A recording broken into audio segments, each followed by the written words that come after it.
this video, you will be learning how to import NBA player stats, team stats, and other important data into Microsoft Excel using one of the greatest websites of all time, basketball-reference.com.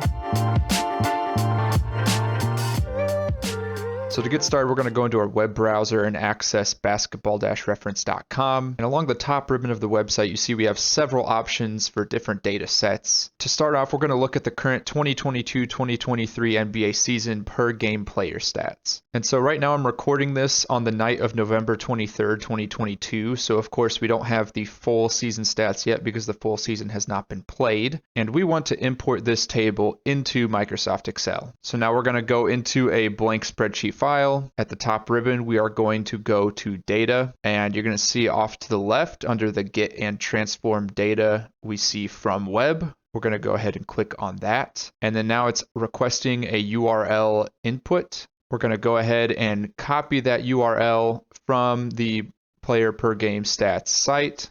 And now that we've pasted that in, it's going to go ahead and load it up. And now you see we're brought to what's called the navigator window. And we have a couple of options here. The first one being a document table. The second one being the player per game table.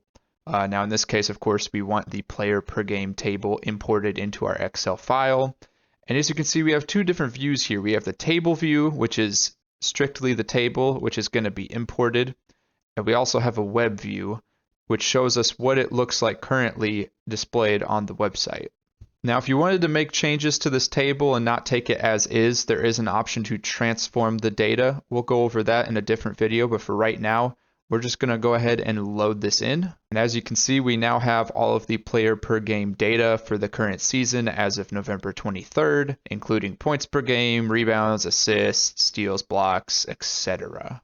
Now, of course, since this is during the middle of the season, as games will be played, the stats will be updated. And so if you want to update the table with the latest stats, all you have to do is go over to the options on the right called Queries and Connections, right-click the appropriate table, and click Refresh. Or another option you have is to go to either the Table Design tab or the Data tab on the ribbon above and click the refresh button up there as well. Now, basketball-reference.com, like I said, it's the best website in the world for basketball stats. And of course, it's not just limited to player per game data. We also have the current schedule and results per month. So let's go ahead and pull up the month of October's NBA season results. As you can see, we have the points per team.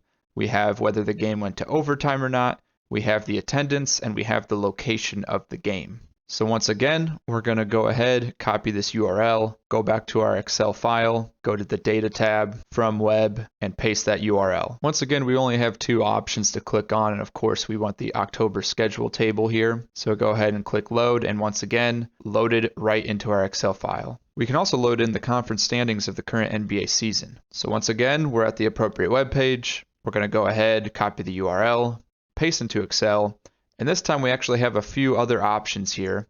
So you can see we have a conference standings table, a division standings table, document table, and then we have two tables just identified as table. However, you'll see when you go into the web view that those two tables identified as table are actually the other half of the conference standings. So the West Conference standings is identified as table. Make sure we click on the right one, load that in, and then we're going to go ahead and change that name. Now, one other type of data set you might find useful is individual player data. So for this example, we're going to use my favorite player, Luka Doncic from the Dallas Mavericks. And we want to see his per game stats for the regular season over his past 5 years of his career. Yet again, copy that URL, paste into Excel, and we'll select the appropriate per game table. In this example, the first one is for the regular season, the second one's for the playoffs. And there you go, a quick tutorial on how to load in NBA data into Microsoft Excel to use for data analysis or just looking at numbers for fun.